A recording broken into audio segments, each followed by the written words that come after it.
Mas aí vocês podem já mandar os destaques do seu Jornal Dia, Natanael e João Magalhães. Fica à vontade. Magela, a edição de hoje do Jornal Dia traz uma entrevista com o superintendente do Trabalho do Estado do Piauí, do Ministério do Trabalho e Emprego, Ítalo Barros. Falou sobre as ações de fiscalização da pasta, os planos de interiorização e ampliação dos atendimentos por meio digital e também fez um balanço do cenário da empregabilidade no Piauí. Uma entrevista bastante interessante, viu? Feita pelo nosso João Magalhães, não é isso, João? Isso mesmo, Natan.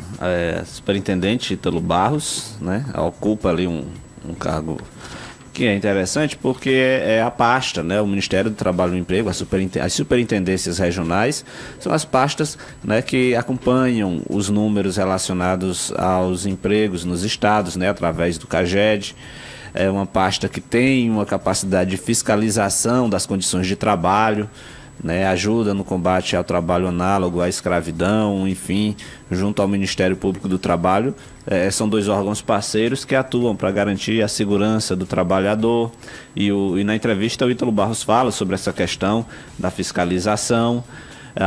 O superintendente também comentou sobre a questão da informalidade, né? A gente sabe que muitos trabalhadores, por uma questão prática e uma questão óbvia, acabam indo para o mercado de trabalho informal, mas isso traz alguns prejuízos para o Estado, a questão da arrecadação. Isso traz uma insegurança jurídica para o trabalhador, que normalmente, se sofrer algum tipo de acidente, fica, né, sem ter aquela garantia, a segurança da Previdência, sem ter, obviamente, também os direitos relacionados ao 13º, FGTS, enfim.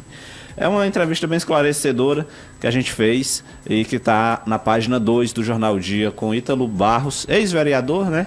Hoje superintendente do Ministério do Trabalho e Emprego no Piauí. E ainda na edição de hoje do Jornal Dia, Bolsa Família, governo avalia aumentar o valor do benefício. De acordo com o ministro do Desenvolvimento Social, Wellington Dias, a ampliação levará em conta uma análise socioeconômica que será realizado no primeiro trimestre de 2025. Então, possibilidade real de aumento, né, nos valores destinados ao programa Bolsa Família. E ainda na edição de hoje do Jornal Dia, você confere o balanço das eleições municipais. Ontem tivemos segundo turno em algumas capitais e outros municípios brasileiros, e já definidos, portanto, os prefeitos que vão comandar as cidades brasileiras a partir de 2025, com destaque para a maior cidade do país, que teve a vitória de Ricardo Nunes, o atual prefeito Ricardo Nunes, reeleito. Fortaleza, também uma eleição, sem dúvidas, a mais disputada. Emocionante, viu? né? Emocionante. Voto a voto. O candidato Evandro Leitão venceu a disputa contra André Fernandes com menos de 1% dos votos. 10 mil votos, basicamente, né? O que para Fortaleza é uma diferença muito pequena, viu, João Magalhães? Para efeito de comparação, Parnaíba, né? A diferença lá do Novo Francisco para o Doutor Hélio foi de 27 mil votos, né?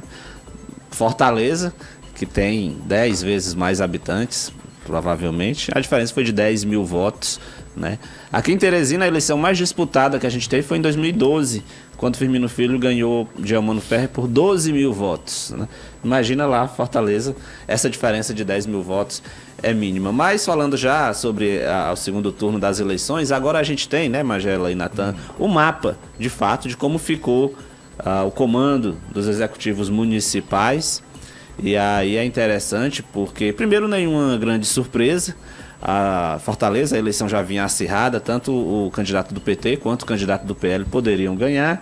Em São Paulo também nenhuma surpresa, as pesquisas já apontavam uma larga vantagem, Ricardo Nunes, né?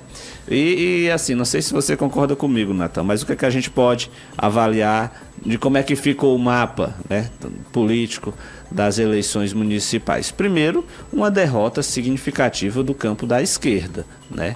O campo da esquerda ele sai das eleições com apenas 2 capitais, Fortaleza, onde, diga-se de passagem, o Evandro Leitão não é um petista raiz, é um petista que chegou ao partido nesse movimento, né, que muitas pessoas chegaram por uma estratégia, uma circunstância eleitoral, e Recife, com o João Campos, que talvez seja o ponto fora da curva da esquerda, porque é um jovem que consegue, né, desenvolver políticas públicas ali progressistas, lá em Recife, tem uma aceitação, uma aprovação muito alta, domina o digital, a estratégia digital de João Gomes, praticamente nacionaliza o nome dele.